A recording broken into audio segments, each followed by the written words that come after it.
लातूर ग्रामीण विधानसभा मतदारसंघासाठी काँग्रेसकडून धीरज विलासराव देशमुख हे आता मैदानात उतरले आहेत व यांच्या विरोधामध्ये रमेश कराड यांना भाजपाने पुन्हा तिसऱ्यांदा संधी दिलेली आहे. मागच्या वेळी या मतदारसंघाची विशेषता अशी राहिलेली आहे की महाराष्ट्रामध्ये सर्वाधिक नोटाला मतदान या मतदारसंघातून झालं होतं. दादा, काल आमदारांनी बोलताना असं सांगितलं पुढच्या उमेदवारांनी की 2019च्या वेळी तुम्ही उद्धव ठाकरेकडून हा मतदारसंघ मॅनेज करून लढणार.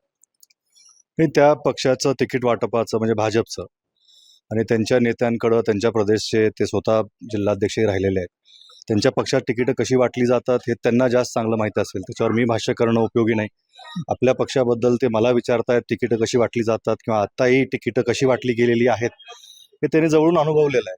त्यामुळे त्याच्यावर मी जास्त भाष्य करणं उपयोगी ठरणार नाही. याचसोबत आत्ता 2 वेळा ते मागत इलेक्शन लढलेले आहेत. आत्ता एकदा पुन्हा मैदान आहेत.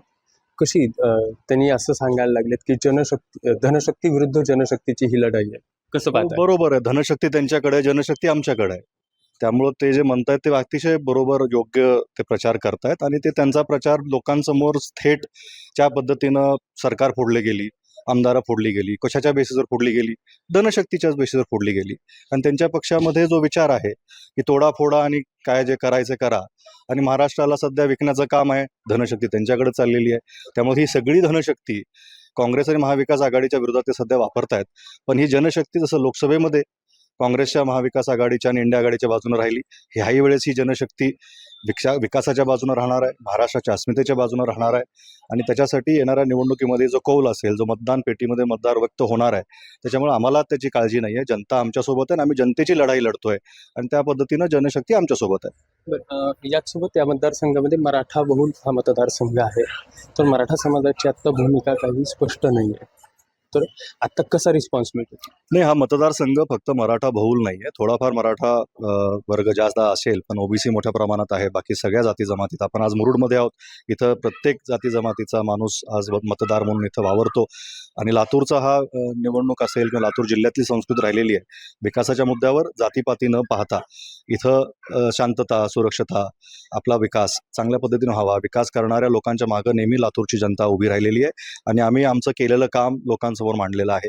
गेली महाविकास आघाडी सरकार असताना ज्या पद्धतीनं कोरोनामध्ये आमचं सरकारनं काम केलं असेल, शेतकऱ्यांची कर्जमाफीचं असेल, लोकांना बरोबर घेऊन जाण्याचं काम असेल, मोठ्या प्रमाणामध्ये महाराष्ट्रामध्ये जॉब क्रिएशन व्हावं, नवीन रोजगार निर्माण व्हावे म्हणून 7 लाख कोटीचे समंजस करार महाविकास आघाडी सरकारनं करून ठेवले होते, जे कोरोनाच्या नंतरच्या काळामध्ये ते उद्योगधंदे इथं महाराष्ट्रामध्ये तयार झाले असते. पण ते सगळे उद्योग या महाराष्ट्राच्या जनतेचे हक्काचे, तरुणांच्या हक्काचे रोजगार गुजरातला पाठवले. काल तर आता नवीन मॉडेल सुरू झालं आहे, गुजरातचा टप्पा संपला, मध्य प्रदेशला पाठवण्यास सुरू केलेला आहे. त्यामुळे कुठेतरी हे सगळं थांबलं पाहिजे आणि ह्याच्यामधून येणाऱ्या काळामध्ये महाविकास आघाडी सरकार येणाऱ्या काळात महाराष्ट्रामध्ये मोठ्या प्रमाणात रोजगार निर्माण होईल, शेतकऱ्याच्या अडचणी दूर होतील, गरीब मजूर वर्गाला देखील आधार देण्याचं काम महाराष्ट्र विकास आघाडीच्या माध्यमातून होईल, अशी आम्ही अपेक्षा आहे. हा आमचा जाहीरनामा घेऊन आता आम्ही लोकांसमोर जातोय. याचसोबत काल मनसे अध्यक्ष राज ठाकरे यांनी सांगितलेलं आहे की मराठवाड्यातील बऱ्याचशा तरुणांचंही विस्थापन व्हायला लागलं आहे.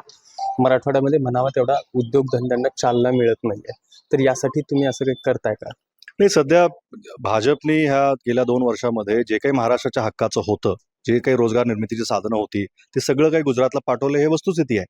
आणि राजसाहेब जे बोलले ते त्यामध्ये सकारात्मक पद्धतीनंच त्यांनी बोललेलं की सध्या महायुती सरकार घालवलं पाहिजे आणि महाविकास आघाडीचं सरकार आलं पाहिजे. त्यामध्ये येणाऱ्या काळामध्ये आम्ही जे केलं होतं ते अर्धवट काम आम्हाला पूर्णतेवर न्यायचं आहे आणि नवीन रोजगार इथं निर्माण व्हावीत.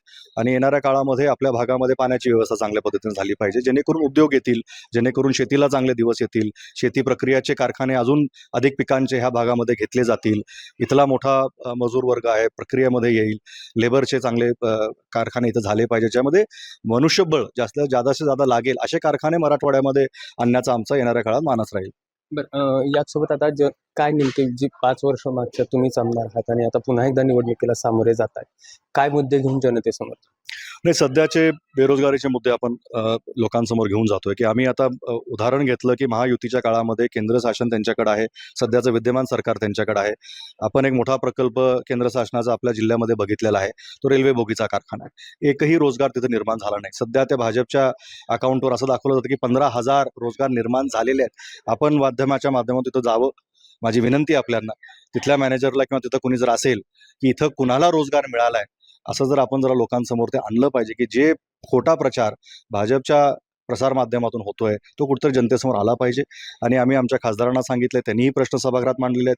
हा मराठवाड्याचा उद्योग आहे आणि तर मराठवाड्याचेच भूमिपुत्र जास्तीत जास्त ह्या नोकरीला इथं लागले पाहिजेत, अशी आमची भूमिका राहिलेली आहे. महाविकास आघाडीची ती भूमिका राहिलेली आहे. येणाऱ्या काळामध्ये शेतकऱ्यांसाठी सिंचनाच्या व्यवस्था अजून मजबूत झाल्या पाहिजेत. आपल्याकडं पाऊस होत नाहीये. लिफ्ट इरिगेशनचा एखादा प्रोजेक्ट आपल्याला इथं आणावा लागेल जो सौर ऊर्जावर चालेल, जेणेकरून जे लाईटचं बिल आहे त्याच्यातही शेतकऱ्यांवर हेळसांड होणार नाही. आणि येणाऱ्या काळामध्ये चांगल्या पद्धतीनं काम, आता आपण मुरुडचं जर शहराचा विचार केला तिथं उपजिल्हा रुग्णालय आम्ही करू शकलो, क्रीडा संकुल करू शकलो. येणाऱ्या काळामध्ये अजून त्या क्रीडा संकुलाचं विस्थापित एखादं स्टेडियम ह्या परिसरामध्ये कसं येऊ शकेल, इथल्या खेळाडूंना चांगले दिवस कसे येतील, आपलं रुग्णालय अजून चांगलं 100 खाटाचं 200 खाटाचं कसं होऊ शकेल, त्याच्यामध्ये सुपर स्पेशालिटीपर्यंत आपण ग्रामीण भागात कसं जाऊ शकतो, या सगळ्या विकासाच्या गोष्टीवर आम्ही सकारात्मक आहोत.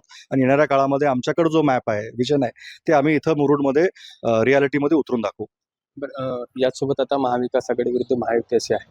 राज्यात एकूण परिस्थिती काय असेल, काय वाटतं? नाही, महाविकास आघाडीच्याच बाजूनं वातावरण आहे. आणि लोकसभेमध्येही आपण बघितलं की इंडिया आघाडीच्या बाजूनं किती जरी त्यांनी प्रचार केला, ज्या पद्धतीचा त्यांनी प्रचार केला, अनेक सभा त्यांच्या सगळ्या नेतृत्वाने इथं केल्या.